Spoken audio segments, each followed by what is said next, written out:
श्रीराम समर्थ. तपसाधना. संगीता दादा माधव सांगवडेकर यांचा लेख. श्री सद्गुरू देवनाथ महाराज समाधी शोध व चरित्र जसं दादांच्या बरोबर पाहिलं, अनुभवलं तसंच सांगणार आहे. जसं संजयानं धृतराष्ट्राला कुरुक्षेत्रावर काय काय घडलं ते सांगितलं, अगदी तसंच. आईला स्वप्न पडलं. साधारण 1990 साली. स्वप्न. एक वृक्ष होता, त्याच्या सभोवती पार होता. त्या पारावर जीर्ण झालेल्या पादुका होत्या. आईने त्यांचे दर्शन घेतले तर त्या खूप तप्त होत्या. मग आसपास पाहिले तर एक चौसोपी वाडा दिसला. आई वाड्यात गेली तर तिला पूर्वी आपण ह्या वाड्यात येऊन गेलो आहे, हे सर्व आपल्या ओळखीचे आहे असं वाटलं. तेवढ्यात तेथे एक धोतर व उपरणे घातलेले तेजस्वी सत्पुरुष दिसले. ते म्हणाले, मला नैवेद्य नाही, निवारा नाही, हे सगळं तू कर. माझ्याजवळ जे काही आहे ते सगळं तुलाच देईन. स्वप्न संपलं.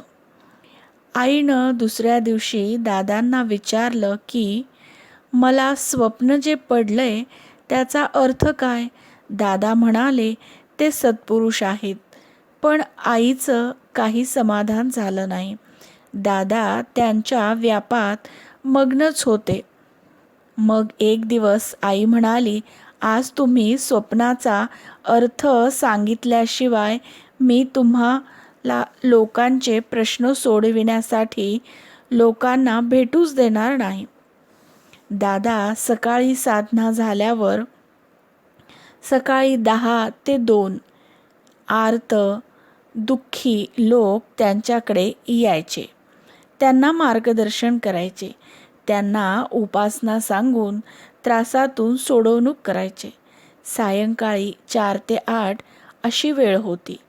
संध्याकाळी 4 वाजता आईने दरवाजा बंद करून स्वप्नाचा अर्थ विचारला.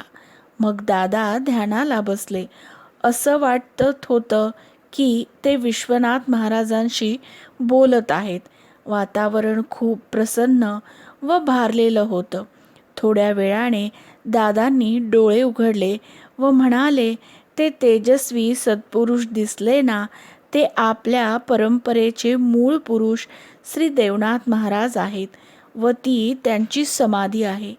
त्यांची अशी इच्छा आहे की आपण त्यांची समाधी शोधून तिथं निवारा, समाधी मंदिर व नित्योपचार सुरू करावेत. दादांनी सिद्धचरित्र ग्रंथाची पारायणे करायला सांगितली.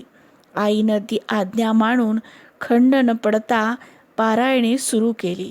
मग अण्णा महाराज रुकडीकर यांनी परंपरेवर एक पुस्तक दादांच्याकडून लिहून घेतले होते. ते परत वाचले. त्यात देवनाथ महाराजांचा उल्लेख आहे.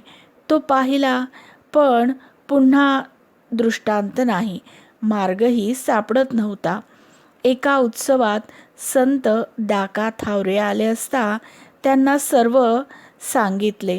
त्यांनी प्रवचनात सर्वांनी ज्ञानेश्वरीची पारायणे करा, माऊलींना प्रार्थना करा, तीच मार्ग दाखवील असे सांगितले. व त्यांच्याबरोबर आम्ही, दादा, आई, मी, थावरे काका असे नेवासा, देगलूर असा परिसर पिंजून काढला. वेगवेगळ्या समाधीही पाहिल्या, पण दृष्टांताप्रमाणे नव्हती. आता आईची ज्ञानेश्वरी पारायणे सुरू झाली. बऱ्याच लोकांनी सुरू केली, पण ती सेवा कधी थांबली ती त्यांनाच कळलं नाही.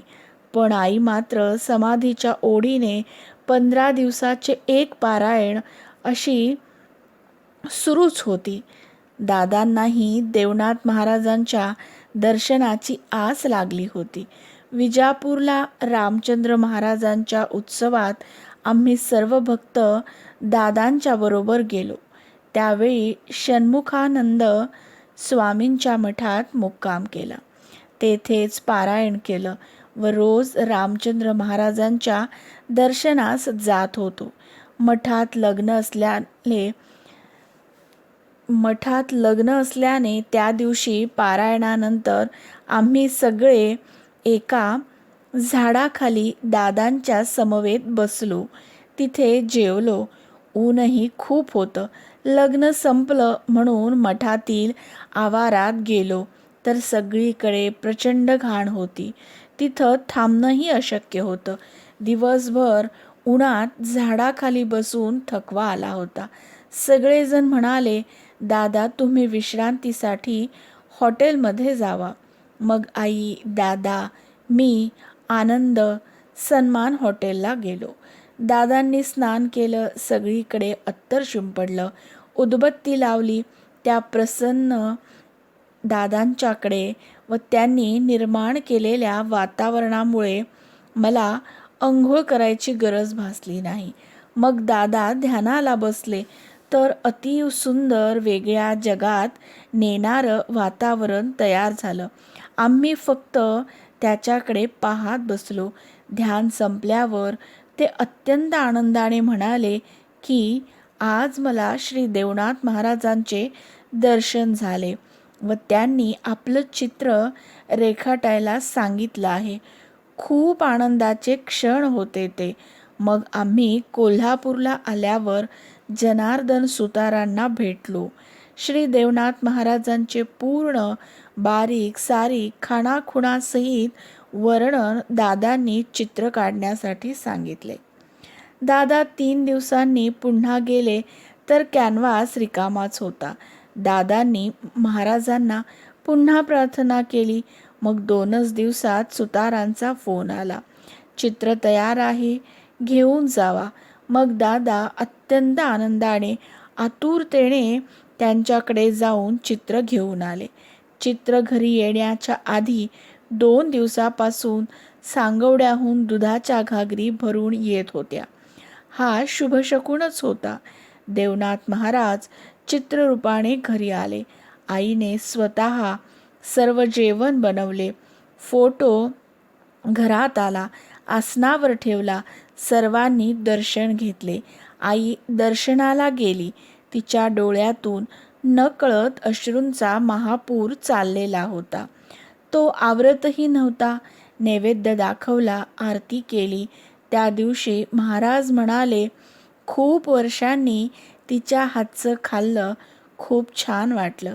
एक दिवस ध्यानात दादांना एक नदी दिसली, घाट दिसला व ते पैठण